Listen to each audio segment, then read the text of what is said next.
doing a lot of thinking, and thinking's not good when I think, because when I think, I don't sleep a lot. So I'm training. So I have 2 girls training in the school. One's Paige Van Zandt, and another one is a name to be named later. But Paige is obviously signed with AEW, and she's fantastic talent. Like, she's very talented, very talented. The other girl's talented too, and I believe is signing with WWE. But I noticed like neither one of these girls have wrestled prior, right? They have no prior wrestling history or training or probably never even taken a bump until they came to the school. And Paige might have, because she was dabbling, like doing AEW run-ins and stuff, but nothing training-wise or anything. And in this generation, it confuses me, but it doesn't. I get it. I get how things kind of work, where like Paige Van Zandt will have like 3.1 million followers on her page, right? That's a lot of followers, right? On Instagram, right? Yeah. And the other one has 900,000, which is a lot of followers, right? It's a lot of followers. But then you get other students that are actually training to wrestle that have 1,000 or 5,000 on a good day. Like, you know, maybe some 10 if they're showing a little flesh or something. I don't know. But they're not. They're talented.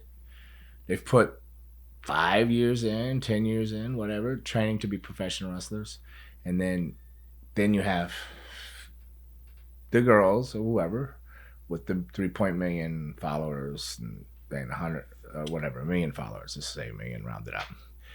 They get jobs. So I see such frustration, and I see people getting so discouraged because they go like, how are they getting a job? But then you sit back and go like, well, they got 3 million followers. It's everything's changed so much that it's a business. So I sit there at night trying to figure out how to explain this to this new generation, but I think that they would understand it because it's their generation. Like they understand all this crap like you do, like this YouTubing, these podcasts, self-marketing, self-promotion, branding of yourself, branding awareness. And then, but I just wonder, is it really fair? Do you think, Raymond? This would have been a question I'd ask Anna, but I think I already know what her answer would have been. But she's not here today, so I think it is an unpopular opinion, but I mean, we're all born underneath the sun. So instead of why not the moon? I might have been born at night under the moon. The sun might have been on the other side of the earth that day. Vampire. Or the earth was on the other side of the sun. Vampire.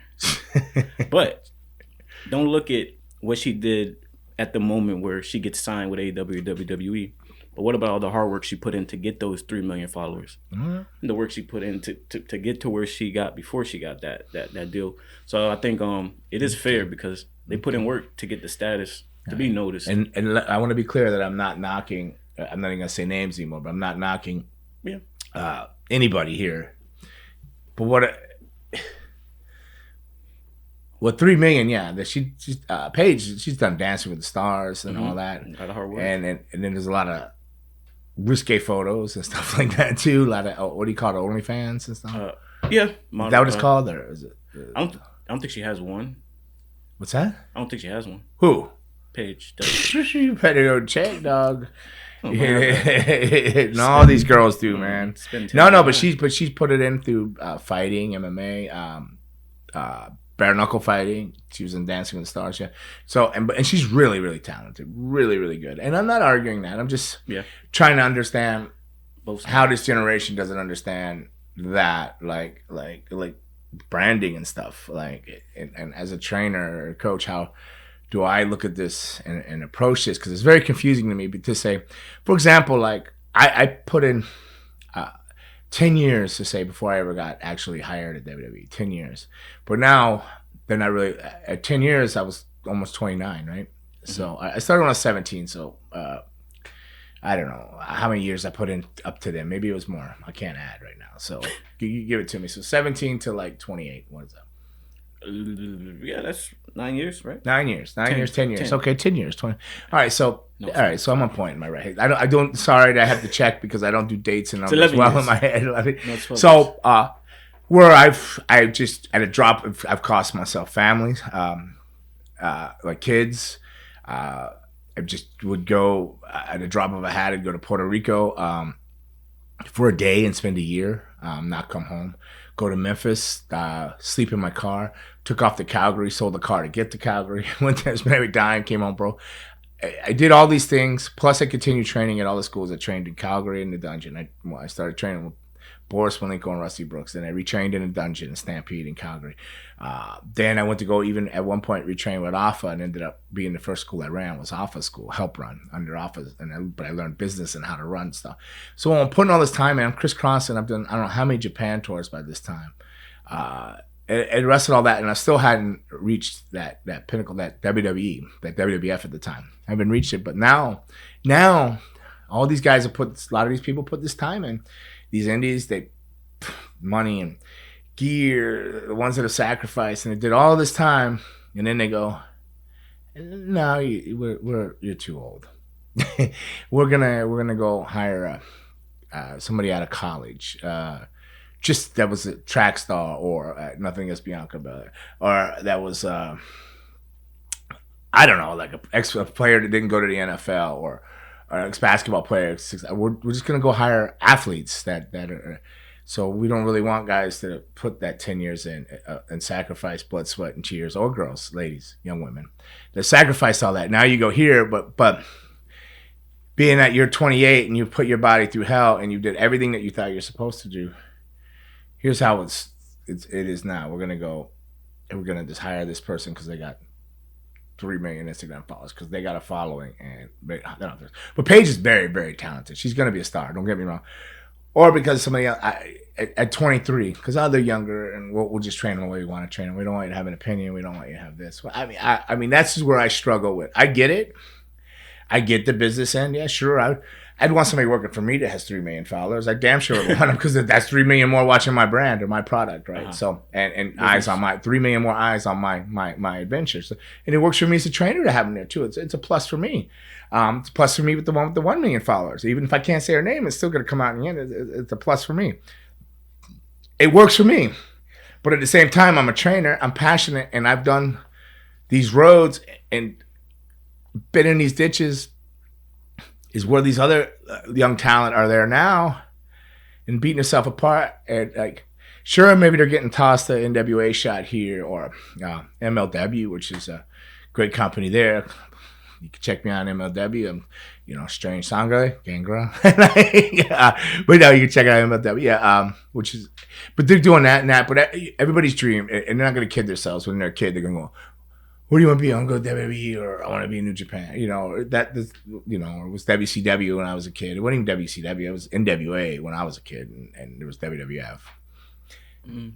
They want to go there. So you put all this, you've climbed and clawed and did everything, and maybe it cost yourself relationships, maybe even cost yourself the love of your life, because wrestling's your mistress, and you just couldn't put your mistress away for your family, so you kept cheating with wrestling, and here you are, battered, bruised, teared. You did your time. You are worthy. You've done it. You've done everything you thought you were supposed to do. The path you take it, and they go, stop right there before we go any further. We're gonna book them, not you. We're gonna hire them, not you. I don't know. It's conflicting to me. It's conflicting because I understand things change, things evolve. Business is business, but I also understand passion, pain, and heartbreak. This may sound selfish coming from my end, but I feel like everyone is a tool, and you probably see it or you may not see it. But all the sacrifices that you've made